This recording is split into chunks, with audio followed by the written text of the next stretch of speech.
नई सरकार का हाउसिंग एजेंडा आजकल चर्चा का केंद्र बना हुआ है।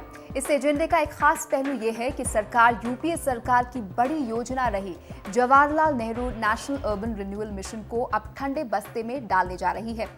अगर सरकार इस मिशन को अब नाकाम मान रही है तो क्या इस पर खर्च लगभग 1 लाख करोड़ रुपए की रकम को बर्बाद माना जाए? नई योजना साकार और कामयाब होगी, इसकी क्या कोई गारंटी है? लगभग 9 साल और 1 लाख करोड़ रुपए खर्च करने के बाद यूपीए सरकार ने माना कि उसकी सबसे अहम योजनाओं में से एक जवाहरलाल नेहरू राष्ट्रीय शहरी नवीकरण मिशन या JNNURM अपने लक्ष्य का आधा भी हासिल नहीं कर सकी। हालांकि सरकार ने ये योजना 2 साल तक बढ़ा दी थी। हम ये समझे हैं कि अर्बनाइजेशन हो रहा है और सिर्फ बड़े बड़े शहरों में नहीं होता है। छोटे छोटे शहर, गांव थे वो शहर बन गए हैं, छोटे शहर बड़े शहर बन गए हैं। इस देश में कुछ 4-5 हज़ार ऐसे शहर हैं। असिस्टेंस किसको देनी चाहिए? सिर्फ बड़े शहरों को नहीं।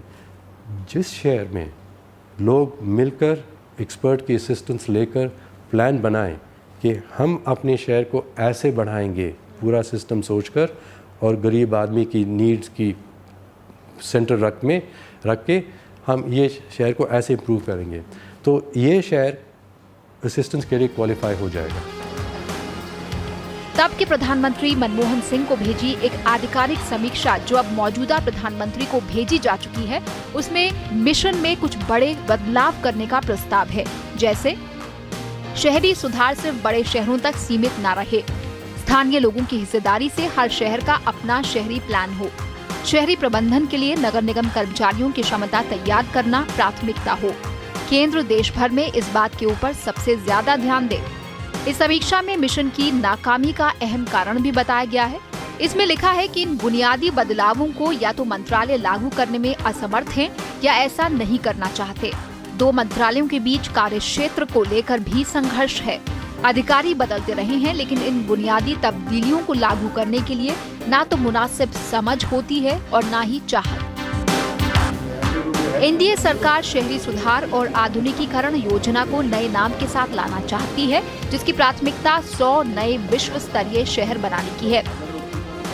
इनमें लोगों की जीवन शैली का स्तर सुधार कर बेहतर परिवहन, सीवर जैसी सहूलियतें देने पर जोर होगा।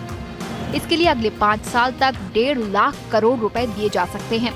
ये योजना भी JNNURM जैसी ही लग रही है, तो फिर नई सरकार ऐसा क्या कर पाएगी जो यूपीए के JNNURM से नहीं हो पाया?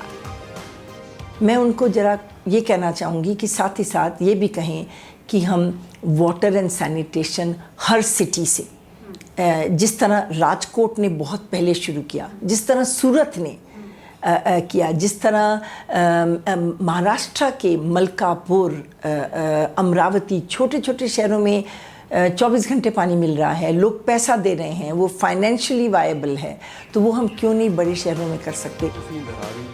इसके अलावा विशेषज्ञ चाहते हैं कि नई सरकार शहर के स्तर पर नेतृत्व बनाने की भी कोशिश करे और ऐसी योजनाएं हो जहां स्थानीय निकायों को ज्यादा पैसा और ज्यादा अधिकार मिले। काफ़ी लोकल बॉडीज़ हैं, काफ़ी जो हैं जिनके पास वो एक्सपीरियंस नहीं है या वो मैचिंग जो फंड है वो उसको रेज नहीं कर पा रहे हैं, तो उसकी वजह से भी काफ़ी दफ़ा ये स्कीम जो है काफ़ी लोकल बॉडीज़ अप्लाई ही नहीं करते हैं स्टेट्स, या अप्लाई करते हैं उसको आगे नहीं ले पाते क्योंकि वो फंडिंग मैचिंग जो फंडिंग है इसकी वो रेज नहीं कर पाते। तो कैपेसिटी बिल्डिंग में एक और ये भी होगा कि कैसे उसने हेल्प करें कि वो भी फंडिंग रेज कर सकें।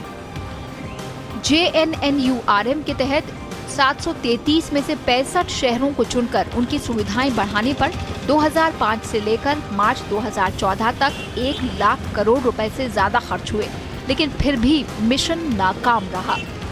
इसलिए कामयाबी की नई योजना ही नहीं, नया नजरिया भी जरूरी है।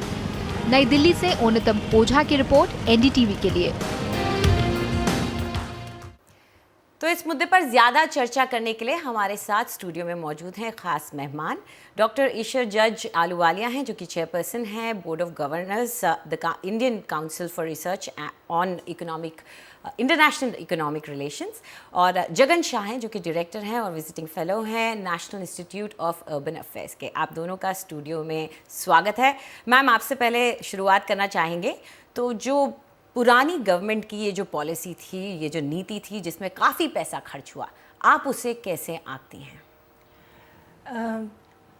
अंजलि, मेरा ये कहना होगा कि पिछले 40-50 साल में अर्बन सेक्टर को बहुत ही नेग्लेक्ट किया गया था और पहली बार 2005 में केंद्रीय सरकार ने राज्य सरकारों को रिफॉर्म की तरफ एक रास्ता दिखाया और कहा कि आप शहरों की सरकार को लेके चलो, अपनी ओर से कोई प्रोजेक्ट बनाओ जिसे हम अप्रूव करेंगे मिलके, और केंद्रीय सरकार, राज्य सरकार और शहरी सरकार मिलके, चाहे वो पीने का पानी हो या अंडरग्राउंड सीवरेज नेटवर्क हो या सॉलिड वेस्ट मैनेजमेंट हो, हम पैसा देंगे, लेकिन इसके लिए आपको ABC रिफॉर्म्स करने पड़ेंगे।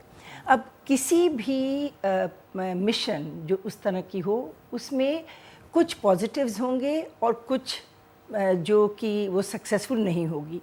तो मेरा ये कहना होगा कि हालांकि JNNURM like other missions mix success उसको मिली है, लेकिन JNNURM ने अर्बन एनवायरनमेंट को इंडिया में बिल्कुल ट्रांसफॉर्म कर दिया है।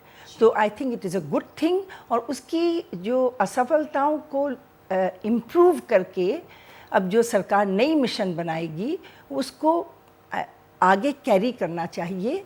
इसमें ये नहीं है कि इस सरकार की या उस सरकार की, आइडिया है कि हमने क्या सीखा और इसको हम आगे कैसे बढ़ाएं। जी जगन, आपको क्या लगता है? मिसेस आलूवालिया यहाँ पर कह रही हैं कि इससे काफ़ी कुछ सीखा है, क्या सबक लिए गए हैं? क्या आप इसे सफल मानते हैं? ये सक्सेस रहा है, फेलियर रहा है? देखिए, ये सक्सेस और फेलियर की बात छोड़ के अगर हम ये बात करें कि हमें क्या सीखने को मिला है, मुझे तो लगता है ईश्वर जी ने 50 साल की बात की, मेरे हिसाब से हज़ारों और कम से कम 250 साल तो हमने अपने शहरों को निगलेक्ट किया ही है। तो पिछले 7-8 साल में जो हमने सीखा है वो एक तरह से शहरों को कैसे मैनेज किया जाए, उसका शासन कैसे हो, लोगों का इन्वॉल्वमेंट कैसा रहे शहरों में, ये सब चीज़ें हमने सीखी हैं पिछले 8-9 साल में। तो कामयाबी नाकामयाबी की बात हम अगर साइड पे रखें और ये बात करें कि अब हम जनता को भी समझ आ गया और शासक को भी समझ आ गया कि शहर की एक अहम भूमिका निभाएंगे शहर हमारे इकॉनमी में, और शहरों के विकास से ही हमें जो एक क्वालिटी ऑफ लाइफ चाहिए या एक फ्यूचर चाहिए, एक ब्राइट फ्यूचर जो हर एक भारतवासी चाहती हैं, ये सिर्फ शहरों के ज़रिए शायद हो पाएगा। और इसके शहरों के विकास और नए शहर जो बन रहे हैं, गांव से अब शहर बन रहे हैं, इन सब के विकास में हम सब की भागीदारी बहुत ज़रूरी है।